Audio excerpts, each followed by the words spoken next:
My uncle told my grandma, "She's just a woman, give the family business to me." She listened and cut me out completely. I was heartbroken. Until the lawyer smiled and said, "Actually, your grandfather left something just for you."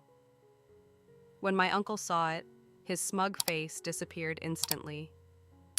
Ever since I was a child, I believed that innovation was everything, that if you worked hard enough, if you built something truly groundbreaking, you would earn your place in the world. My grandfather and dad taught me to live by that belief. My grandfather was a pioneer in the tech industry, founding his company back in 1995, when automation, cybersecurity, and software development were still in their infancy. What started as a small research firm quickly grew into one of the leading technology corporations in the industry. But my grandfather didn't build it alone. He trained my dad, who took his vision and expanded it even further, pushing the company to the forefront of technological advancements. After my grandfather's early retirement, my dad took charge, propelling the company to new heights. But fate, as always, had other plans. When I was 20, my dad died in a tragic accident. Losing him shattered me. But I found solace in technology, in the legacy that my grandfather and dad had built.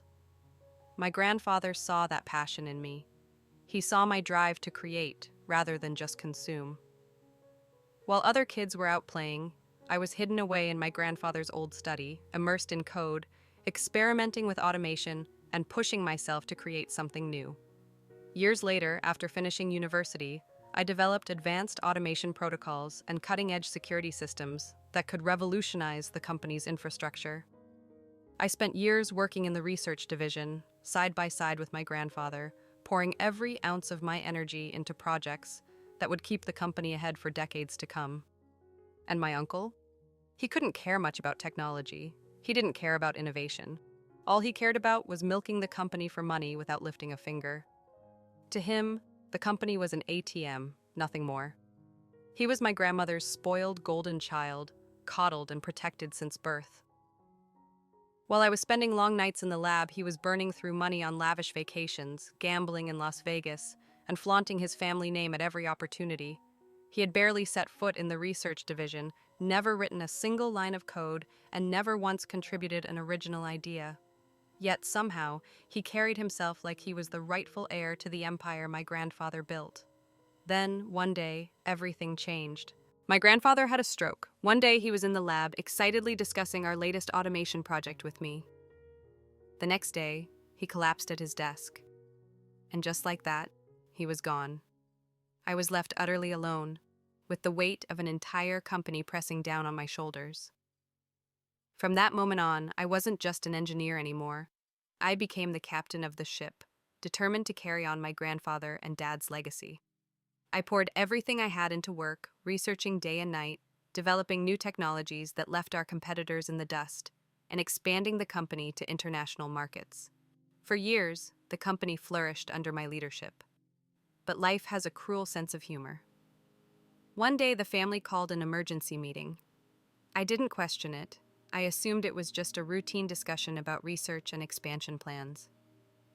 I walked into the conference room, armed with a folder full of innovative ideas.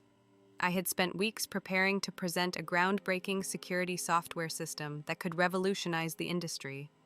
I had no idea that I was walking straight into trouble. I entered that room with excitement, ready to shape the future.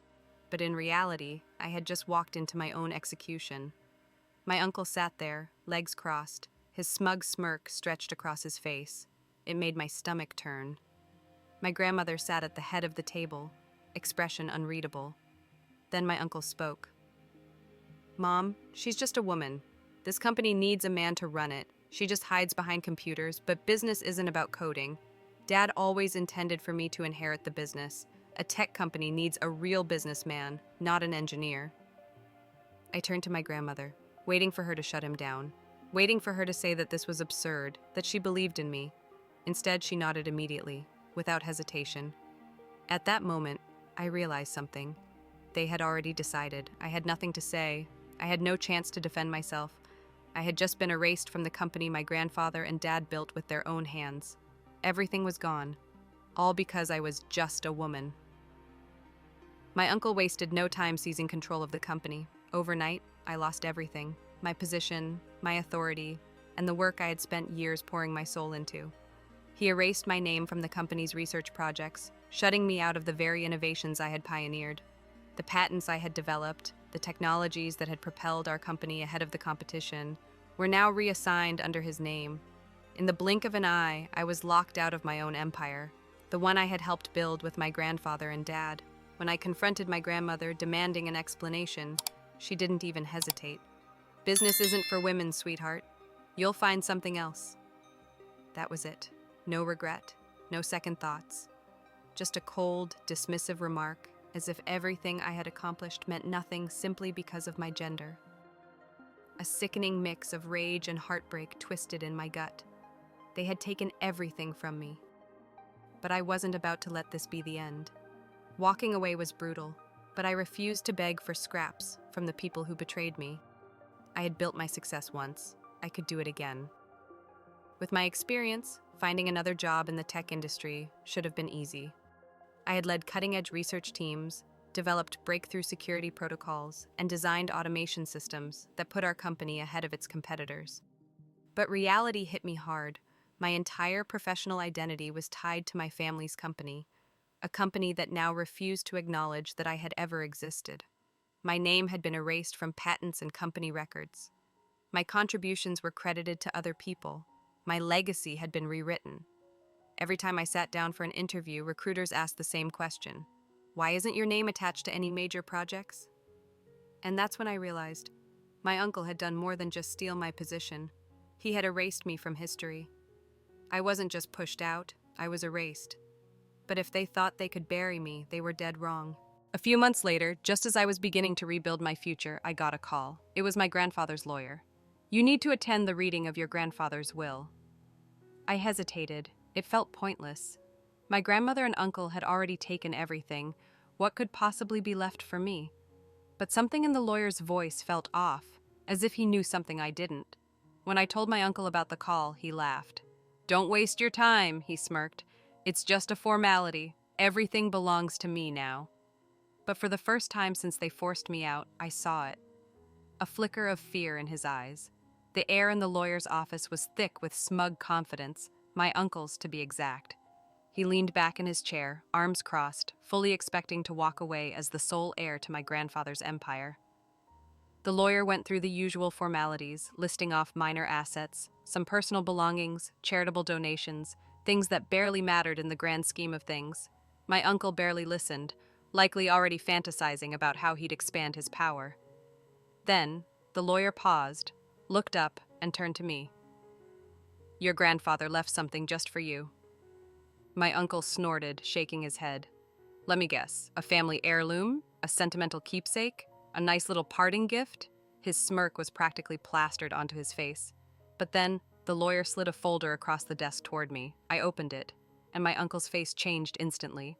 What no one had ever realized was that my grandfather had never sold his most critical patents, the ones that powered our company's automation systems, security software, and AI-driven technologies. Instead, he had only licensed them to the company. And now I own those patents outright. Meaning, without my approval, the company couldn't legally operate. Every system they relied on, every piece of technology that made them money, was suddenly in my hands. I glanced up at my uncle, watching as his entire world crumbled in real time. For the first time in his life, he wasn't the one holding all the power. I was. The moment I stepped out of the lawyer's office, I knew exactly what I had to do. I scheduled a meeting with a patent attorney to confirm the extent of my rights. As I expected, my uncle's company was entirely dependent on the technology I now owned. The automation software, security infrastructure, AI-driven processes, everything that made the company profitable was built on patents that were no longer his to control. And here was the best part. The licensing agreements were set to expire in 6 months, which meant I had a simple decision to make: renew them and let him keep his empire. Or let it all burn. I didn't even have to think twice. I told my attorney, "We're not renewing."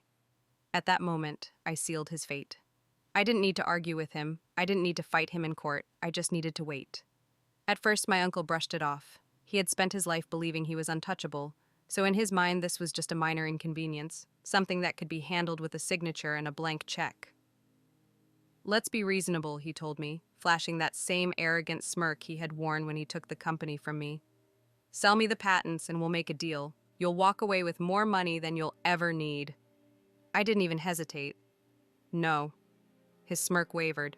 For the first time, I saw uncertainty creep into his face.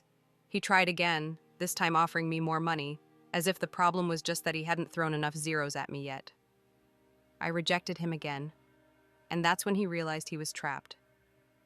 2 days later, he stormed into my apartment unannounced, slamming the door shut behind him. His face was red with rage. "Do you even understand what you're doing?" he yelled. "This company is worth billions." I didn't even bother looking up from my laptop. "Then maybe you should have respected me," I replied calmly. His fists clenched. He opened his mouth to yell at me again, to demand, to threaten, to intimidate. But he didn't, because he knew he had already lost. At first, they tried to cover it up, scrambling to find workarounds and loopholes. But investors weren't blind. Within weeks, shareholders caught wind of the crisis. Stock prices plummeted, dropping nearly 50% overnight, and the downward spiral only accelerated. Within 2 months, the company was hit with a wave of lawsuits. Clients who had paid millions for exclusive high-security software realized they had unknowingly purchased technology the company no longer had the rights to. They sued for breach of contract, demanding massive refunds and damages. Within 4 months, the company was bleeding money. Major investors demanded their money back, accusing my uncle of fraud and corporate mismanagement. The board of directors turned on him, furious that he had let something so critical slip through his fingers. They publicly distanced themselves, trying to salvage what little credibility they had left. By the time the 6-month deadline hit, my uncle's empire was in freefall. And then came the final blow. Regulators stepped in. The company was now operating on stolen technology, which triggered a full-scale federal investigation. Lawsuits piled up. Competitors swooped in, eager to snatch up clients and technology left in the wreckage. With no way out, my uncle was forced to step down. He lost everything: his power, his reputation, and the billion-dollar empire he had stolen from me. And me, I did nothing to stop it. I just watched it all burn. Because this wasn't just justice. This was revenge, delivered exactly as it should be. 3 months before my patents were set to expire, I made my move. I didn't just sit back and wait for my uncle's empire to collapse. I built something better. I reopened my grandfather's original research division, the very place where his most groundbreaking ideas had taken shape. But this time, it wasn't just about carrying on his legacy. This was about creating my own. I carefully assembled a team of top engineers, AI specialists, and cybersecurity experts, many of whom had once worked for my uncle. They had seen firsthand how his leadership had drained the company of its true potential. Now, they were eager for something different, something real. As word spread, the calls started pouring in. Former clients of my uncle's company began reaching out. They saw what was coming. They knew the moment my patents expired, my uncle's company would be running on borrowed time. His empire was built on technology he no longer had rights to, and they wanted to align themselves with someone who actually knew what they were doing. That someone was me. The empire my uncle stole was on the verge of collapse, and I was building a better one in its place. A year later, I got an unexpected call from a tech investor. "You might want to see this," he said. "Your uncle is launching a new company, but something about it doesn't feel right. Check this out." Curious, I clicked the link he sent me, and my stomach dropped. My uncle had stolen my work, blueprints of my software, security frameworks I had designed, automation models I had pioneered. He wasn't just trying to start over. He was trying to steal from me all over again. The first time I had been blindsided. This time, I was ready. I wasted no time. I sued him for intellectual property theft. The case moved quickly. The evidence against him was undeniable. Emails, stolen files, confidential blueprints, all traced directly back to him. He hadn't even tried to cover his tracks. When the judge ruled in my favor, the consequences were swift and brutal. He was ordered to pay millions in damages. His company was permanently shut down. He was banned from working in the tech industry for the next 10 years. His desperate attempt at a comeback had been crushed before it even began. With the lawsuit sealing his fate, my uncle lost everything. His luxury office? Gone. His corporate assets? Seized. His reputation? Beyond repair. At first, he refused to believe it was over, claiming he would rise again. But no one in the industry would touch him. Then his wife left him, taking their kids and moving across the country. She wanted nothing to do with a disgraced fraud. With no business, no reputation, and no way forward, he filed for bankruptcy. His mansion was repossessed, his luxury cars auctioned off, and soon he was evicted from the penthouse he once flaunted.